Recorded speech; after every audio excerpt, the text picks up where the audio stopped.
Kan sayang kalau Ubed itu nggak punya bapak, lalu anaknya siapa? Kan gitu. Oleh karena itu, saya ambil melalui syairnya Ali As-Sakron yang ada di Al-Burqa Al-Musikoh. Wa biwalidihi al-maimunu ubaidun. Itu. Nah, ini. Jadi wa biwalidihi al-maimunu ubaidun. Dari sini kami masuk kepada lafal al-maimun. Yang katanya mereka itu bahwa al-maimun itu sifat ahlul yamin, katanya gitu kan. Ya seperti yang disampaikan oleh Zaini dalam akunnya itu, al-yamin ahlul yamin. Nah, di sini katanya Zaini itu Mukibbin atau pengawal nasab Ba'alawi, dari atas itu semua menyebutkan tentang sifat. Ya, dicoret miralah tiga syair yang dianggap berhubungan. Syair pertama dan syair kedua dan syair terakhir itu.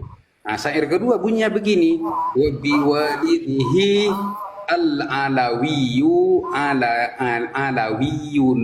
Nah, itu katanya sifat al-alawiyyu yang pertama itu. Sifat ar-rif'ah tinggi. Kalau dikejar, tingginya itu sifat tinggi apa? Tinggi ilmunya kah? Tinggi akhlaknya kah? Apa tinggi badannya kah? Kan gitu.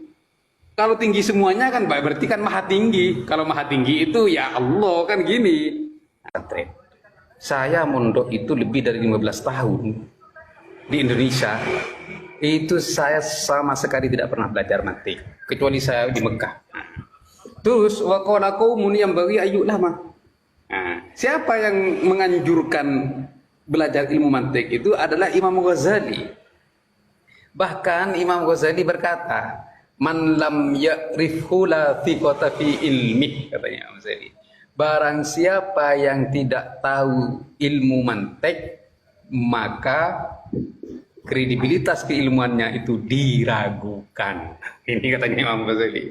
Jadi ilmunya tidak dipercaya kalau tidak tahu ilmu mantik. Kenapa? Karena ilmu mantik itu adalah salah satu dari alat untuk berijtihad.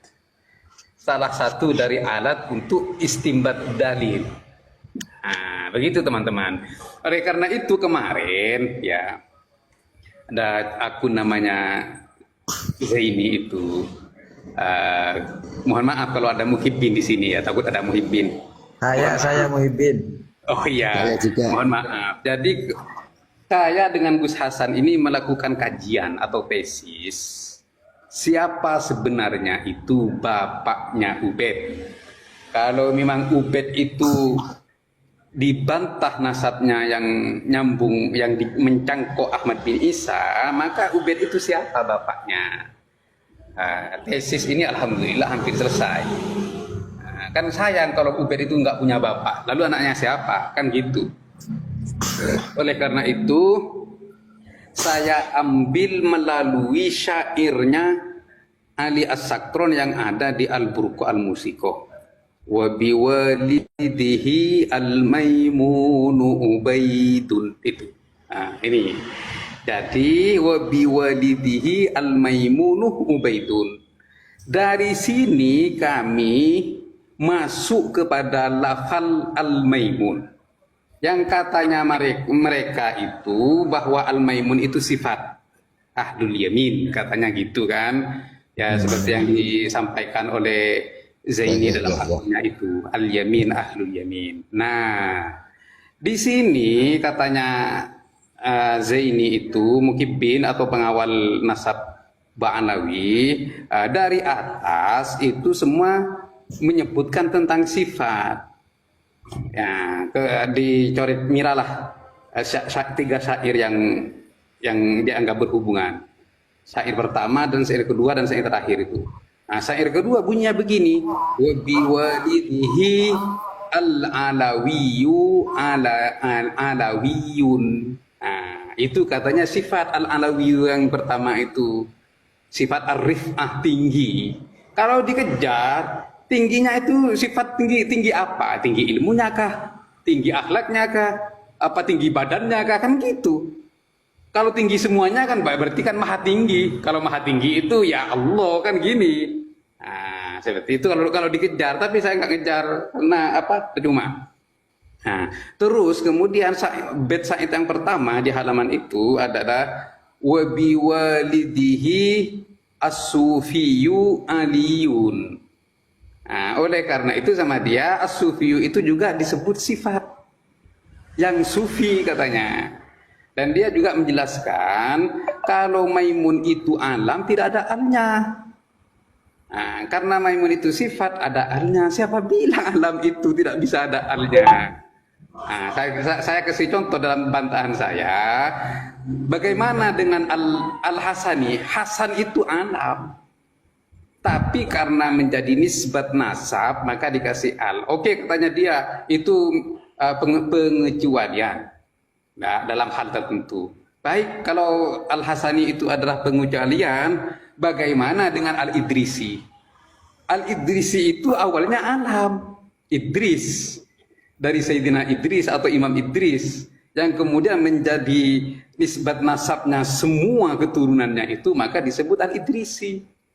Nah, kalau memang ini masih mau dibuat pengecualian karena Imam Idris, bagaimana dengan Al-Musawi? Itu dari Imam Musa.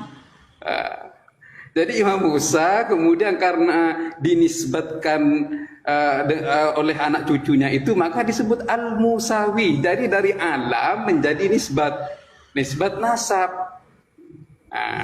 Kalau itu masih disebut itu pengecualian, oke. Bagaimana dengan Al-Maliki? Di sini yang nisbatnya madhab. Makanya ada Sayyid Muhammad bin Alawi Al-Maliki. Al-Maliki itu Al-Maliki madhaban, Al-Hasani nasaban. Seperti itu, nanti banyak ini contoh-contoh yang alam itu kemudian menjadi nisbat dengan ditambahkan al-nisbat. Di situ teman-teman. Jadi oleh karena itu saya bilang saya buat video, coba lihat di channel saya itu saya tuntas, tapi karena takut panjang ya sedikit-sedikit lah, takut kepanjangan, makanya katanya teman-teman terlalu panjang karena 45 menit lebih. Tapi kan saya menjawab satu persatu agar tidak ketinggalan. Nah, di situ menurut saya masuk melalui Al-Maimun, lafaz Al-Maimun ini saya menggunakan teori qawaid usul dengan teori qawaid mantik. Bahwa sesungguhnya dalil adillah itu takrifnya dulu. Sebelum saya masuk ke macam-macam adillah. Jadi takrifnya itu adalah fahmu amrin min amrin. Memahami sesuatu dari sesuatu. Misalnya memahami maknanya itu melalui lafadznya. Nah, ini takrifnya adillah. Saya tanya sama Zaidi itu, kalau ente tahu takrifnya adillah, sampaikan kepada saya jawabannya. Di dalam video saya, di video YouTube saya. Jadi, tapi nggak apa-apa. Saya hitung-hitung bagi ilmu lah. Jadi takrifnya adillah itu kan Zaini itu kebingungan. Dari mana ente ini kok bisa mengeklaim atau menetapkan bahwa Maimun itu adalah bapaknya Ubaid hanya dengan syair ini, dan dia menganalogikan sebuah analogi yang salah. Seandainya katanya dia itu Ali As-Sakron itu menulis wabi waladihi al-Maimun Ubaidun, itu barulah. Ini kan orang hanya bisa baca kitab dan mengartikannya, tapi tidak bisa memetik buah-buah maksud atau mutiara hikmah di balik ibarat itu, di balik setiap lafal yang disampaikan. Kelas membaca. Kalau hanya kelas membaca, di video saya sampaikan. Santri saya mulai kelas 4 MI itu sampai kelas 6 itu sudah top bacanya dengan adanya metode baca kitab kuning cepat itu. Kalau nggak percaya coba lihat di video-video YouTube saya. Saya bilang gitu. Nah, disinilah kami masuk dalam lafaz Al-Maimun. Menurut saya silakan sanggah kalau memang ini salah. Saya masuk melalui lafaz al-maimun itu, bahwa lafaz al-maimun itu fahmu amrin min amrin, saya memahami dari lafaz al-maimun itu, kemudian arti dari lafaz al-maimun itu adalah zat. Seperti itu. Nah, di sini robit namanya, di antara lafaz dan arti itu robit, penghubung. Itu keterkaitan yang apa, tusmirul faidah, yang membuahkan. Kalau di kitab mantik itu setelah muqaddimah ula, muqaddimah at-tsaniyah atau muqaddimah surah dan muqaddimah kubra, baru ada natijah di situ. Itu namanya makna dilalah. Makna dilalah ini apa? Menetapkan bahwa maimun itu maknanya adalah adzat. Si maimun itu. Terus korinahnya apa? Biar saya tidak hanya ngoceh nyeloteh dengan lisan saya, makanya saya cari referensi dari kitab-kitab sejarah yang sezaman yang menerangkan bahwa Ubaid itu adalah anaknya Maimun. Itu dari Sir A'lamin Nubala, terus dari Al-Bidayah wan Nihayah, terus juga dari Asy-Sya'iriyah, Al-Husainiyah, Tarikh Khulafa. Saya terus gali semua itu. Kalau ahli as-sakron bisa mencangkokkan nasab kepada Ahmad bin Isa, dari Ubaid ke Ahmad bin Isa hanya berdasarkan Tarikh Al-Janati, kenapa kalau kami tidak bisa menetapkan nasab mereka bahwa Ubaid itu adalah anaknya Maimun? Allah, Masya Allah, luar biasa. Ahlan. Assalamualaikum. Ada Kanjeng Kong Halim ternyata. Salam. Ini yang pertama. Jadi ini penetapan nasab berdasarkan korenah dari kitab nasab. Oke, ini yang pertama. Takut saya nanti disanggah. Oh, itu kan kitab sejarah, tidak boleh dijadikan penetapan nasab karena bukan kaidah ilmu nasab. Oke, bentar, tunggu. Saya bilang gitu, tunggu. Saya tidak keluar dari kaidah ilmu nasab. Kaidah ilmu nasab itu di kitab Rasail ada 5.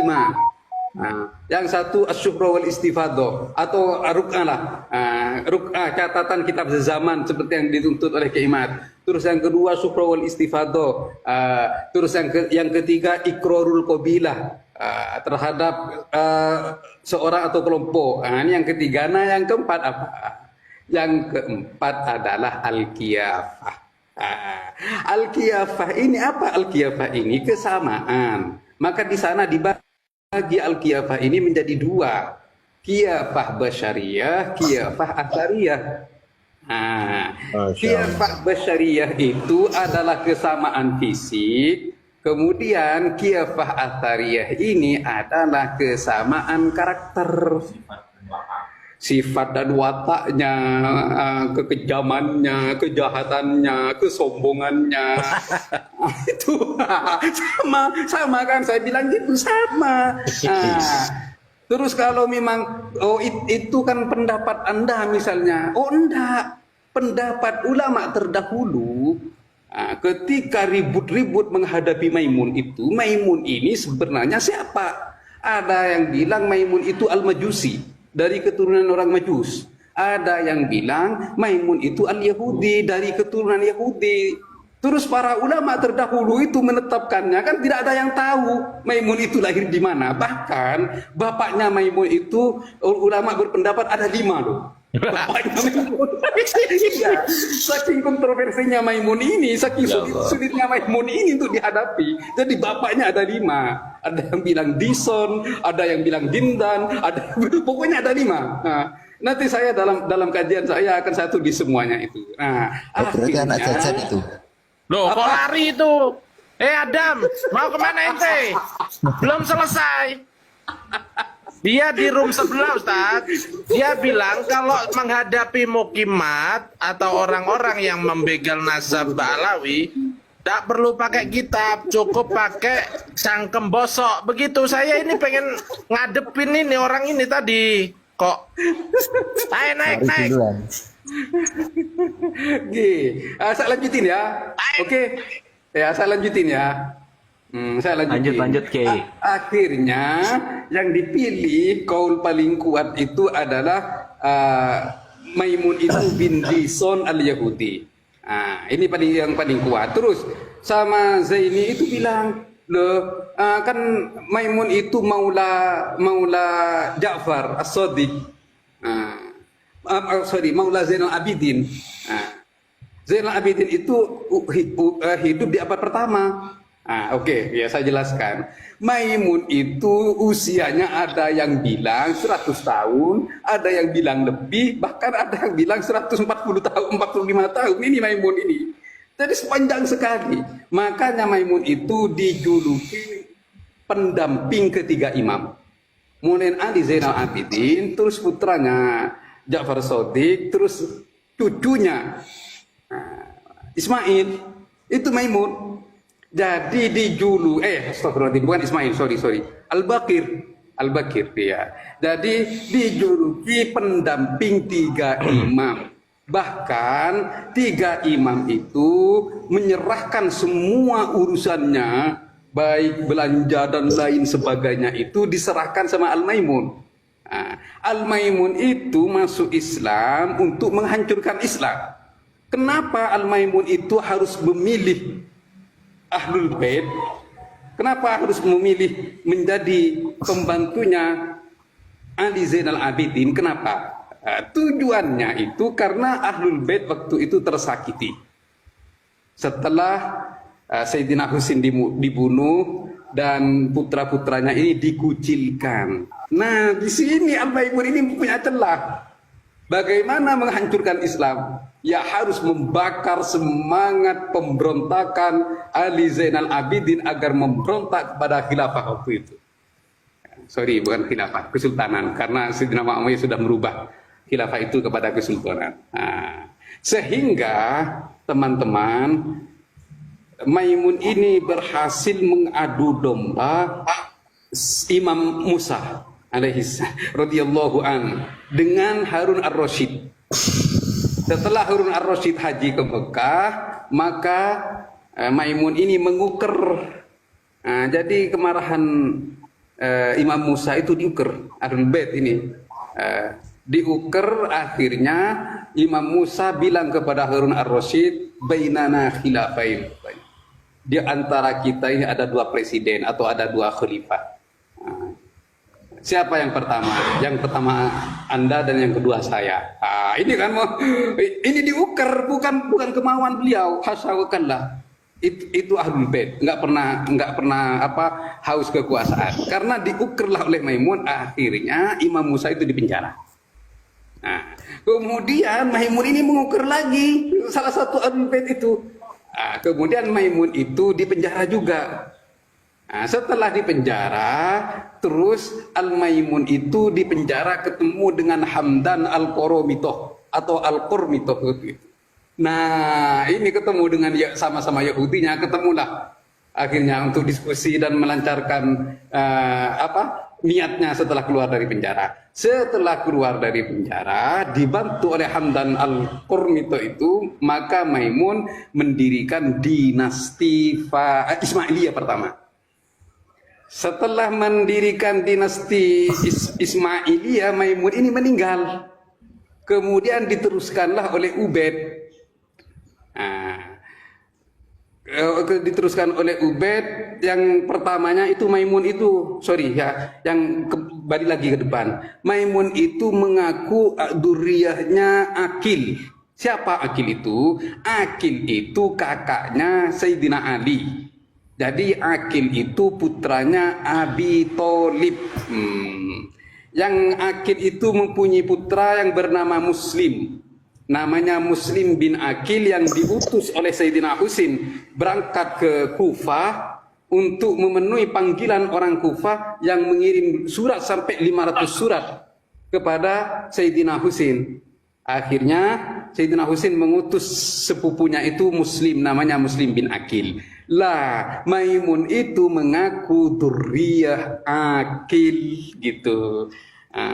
Setelah Maimun meninggal, diteruskan oleh Ubaid itu, makanya Ubaid itu mengaku putranya Muhammad bin Ismail bin Muhammad. Ismail bin Muhammad itu tidak punya putra, meninggal tidak punya putra. Akhirnya dibatalkanlah oleh ulama sezaman itu bahwa Ismail bin Muhammad itu tidak punya putra. Kenapa? Akhirnya dia merubah, kan dia mengaku Ismailiyah, Syiah Ismailiyah, karena dia mengaku keturunan Ismail, ya, mengaku keturunan Ismail bin Muhammad. Setelah dibatalkan oleh para ulama, maka dia itu merubah nasabnya Abna Fatimah, keturunan Fatimah. Oleh karena itu mendirikan dinasti Fatimiyun. Jadi memang mereka kelakuannya itu nyakok-nyakok nasab terus ya, ke Akil, ke Ismail, terus ke Fatimah, ini nyakok-nyakok nasab. Setelah dinasti Fatimiyah itu diberantas diperangi oleh Salahuddin Al-Ayyubi, maka anak cucunya itu dibiarkan.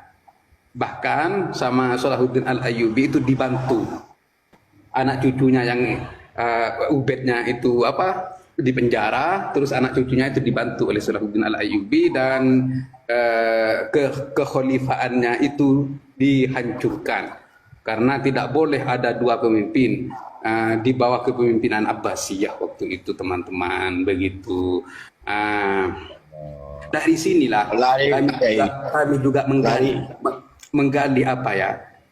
menggali kebiasaannya Maimun atau karakternya Maimun dan Ubaid. Ubaid itu pernah berstatement bahwa baginda Nabi itu bukan khotamun nabiyyin. Ya Allah. Jadi pasti ada Nabi setelah baginda Nabi. Oleh karena itu anak cucunya itu berhayal bisa mi'raj 70 kali dalam semalam, kan ingin jadi Nabi. Karena kata kakeknya itu masih ada kesempatan punya nabi. Bahkan juga tahayul anak cucunya itu, seandainya tidak malu sama Gusti Allah, saya padamkan api neraka. Ini berhayal menjadi nabi. Nabi yang diangkat resmi oleh Allah. Nabi Muhammad itu tidak pernah bilang saya padamkan api jahanam, nggak pernah bilang gitu Nabi. Karena ini juga bertahayul ya, anak cucunya itu katanya sejahat apapun pasti akan punya jaminan surga. Ini tahayul mereka. Iya, padahal Nabi itu ketika putranya Ibrahim yang belum genap 2 tahun meninggal, apa kata Nabi? Ya Ibrahim, inilah amliku laka minallahi syai'a. Wahai Ibrahim, saya tidak memiliki apa-apa di hadapan Allah untuk kamu. Padahal ini masih belum genap 2 tahun, belum masuk zaman taklif, usia taklif. Saya nggak punya apa-apa. Iya, akhirnya Sayyidina Umar nangis. Wahai Rasulullah, Ibrahim masih belum genap 2 tahun. Terus yang menalkin jenengan. Terus bagaimana dengan Umar bin Khattab, katanya? Ini tawaduknya Nabi. Beda dengan sombongnya mereka. Satu kaki Habib yang ahli maksiat, berzina, minum khamr, itu lebih utama daripada kepala kiai 70 kepala kiai yang bersurban. Di mana itu istimbatnya? Dengerin itu Adam, junjunganmu. Mana itu istimbatnya? Apakah itu tidak bertentangan dengan Al-Quran? Ya jelas bertentangan. Kenapa? Inna akramakum indallahi atqakum.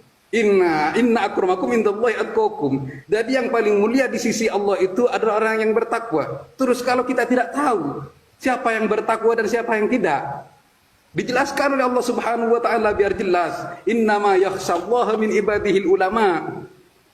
Orang-orang yang bertakwa itu dari hamba-hamba Allah ialah ulama-ulamanya.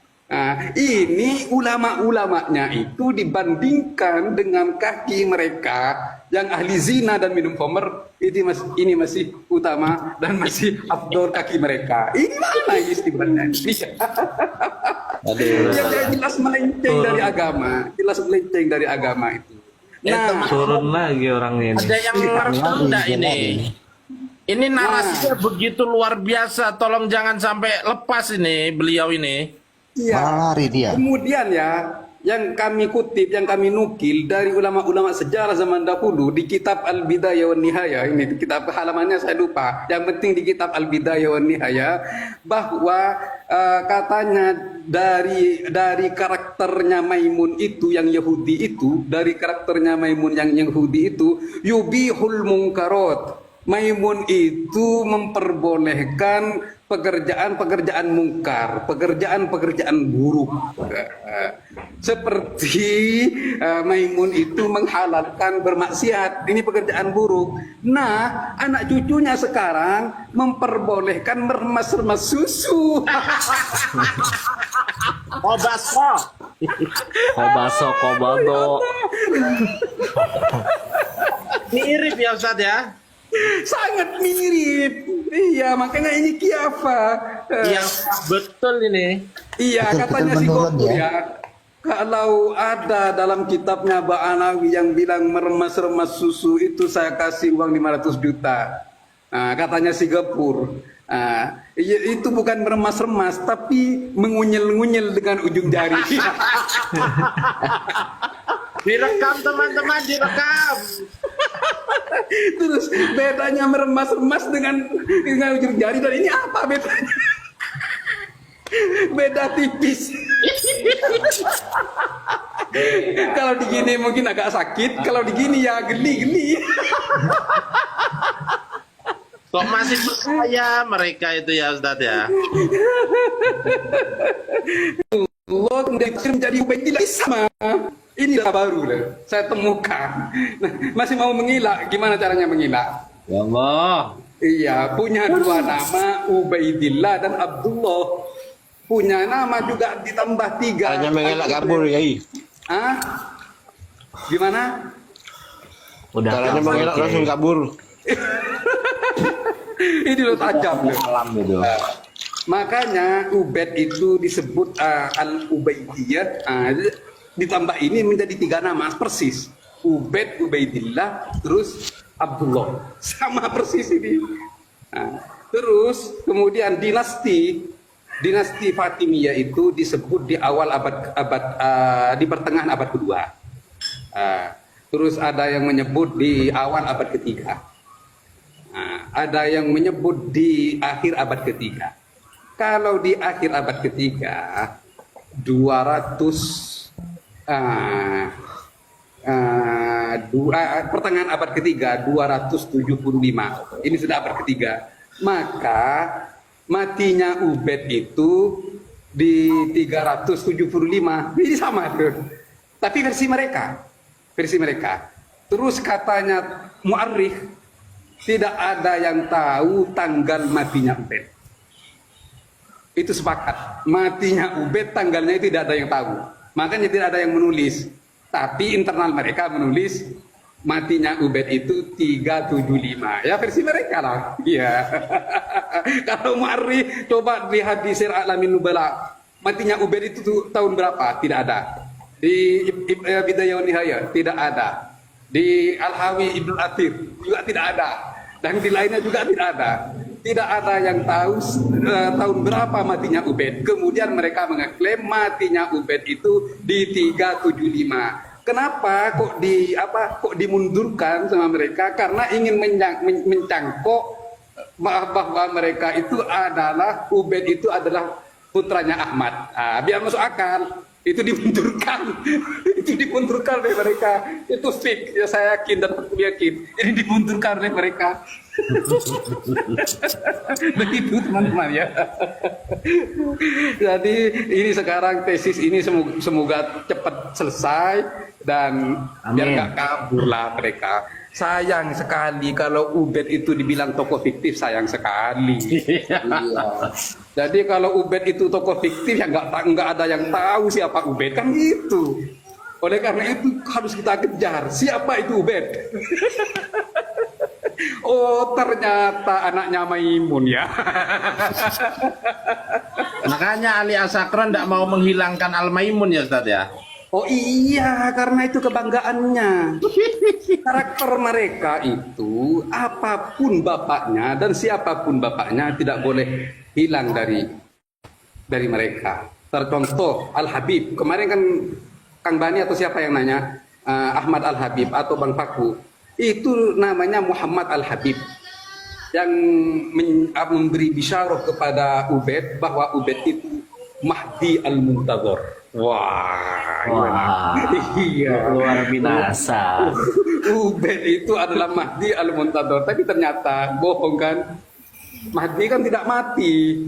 Iya, nanti akan hadir di akhir zaman. Ternyata Ubaid mati. Masya Allah. Jadi mereka itu memang ya melakukan kebohongan berapa kali. Pertama mencangkokkan nasabnya kepada Aqil, saudaranya Ali bin Abi Thalib, kemudian kepada Ismail, sehingga menyebut dinastinya itu adalah dinasti Ismailiyah. Terus setelah dibatalkan, maka mereka itu mencangkokkan namanya Abna Fatimah, sehingga dinasti mereka itu Fatimiyun. Dan yang terakhir anak cucu mereka mencangkokkan nasabnya itu kepada Ahmad bin Isa. Nah sekarang dibatalkan oleh anak-anak bangsa. Iya, nah, ini kok ngaku-ngaku. Aku waktu baca kitab itu ketawa-ketawa sendiri Ustaz ya. Benar ketawa, walaupun capek mata sampai panas, itu saya semangat sangat. Iya karena apa ya, dalil-dalil kok mulai terurai ini. Oh ini kok ini ya gitu, subhanallah ya. Ustaz Ja'far, saya lihat dari kelompok mereka itu mendekati anaknya Sayyid Muhammad, Sayyid Ahmad Mekah. Ya, betul. Foto-foto dipakein imamah. Begini kan Hikom, ya begini. Saya itu santrinya Sayyid Muhammad. Ya 10 tahun saya dulu di sana.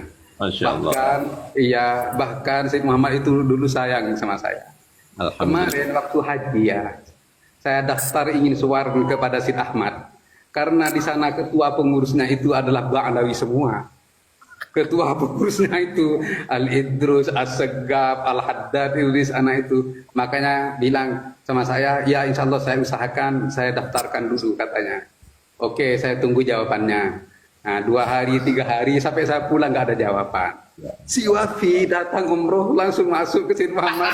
Si Ahmad dikasih surban. Wah, ini pengkhianatan Alawi kata saya. Saya yang dulu disayang oleh Sayyid Muhammad sampai dipeluk, diginiin, nggak boleh masuk. Wafi yang bukan santrinya ternyata masuk disurbanin. Ya nggak apa-apa, yang penting ini bukan saya yang berkhianat.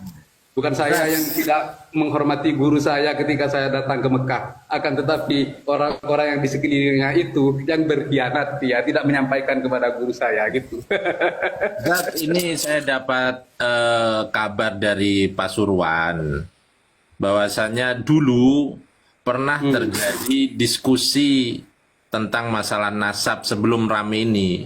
Dulu banget santrinya Sayyid Muhammad yang berasal dari Lumajang. Kemudian berdebatlah santrinya Sayyid Muhammad dengan santrinya Sayyid Muhammad yang lain dari kalangan Ba'alawi. Nah, kemudian debatnya itu hanya disaksikan oleh Sayyid Ahmad. Kisahnya itu yang saya dapatkan dari Ustadz dari Pasuruan. Kemudian ketika sudah ditunjukkan bukti-bukti secara tekstual, akhirnya dipeluk itu seorang ustadz dari Lumajang itu, dipeluk. Kemudian beliau Sayyid Ahmad bilang, tolong jangan bilang siapa-siapa, hanya saya dan sampean yang tahu. Begitu sampai yang disampaikan ke saya, begitu Ustadz. Gitu. Memang mereka ini ya luar biasa, cara politiknya sama seperti Israel ya. Sama seperti Israel ya. Yang kuat-kuat itu ya didekatin. Amerika didekatin sama Israel, ini didekatin semua persis ya. Ini kiafahnya persis luar biasa. Nah, Israel anunya ini, Israel Indonesia ini. Kenapa saya bilang Indonesia ya, karena lahir di sini, kasihan lah. Aduh ya Allah.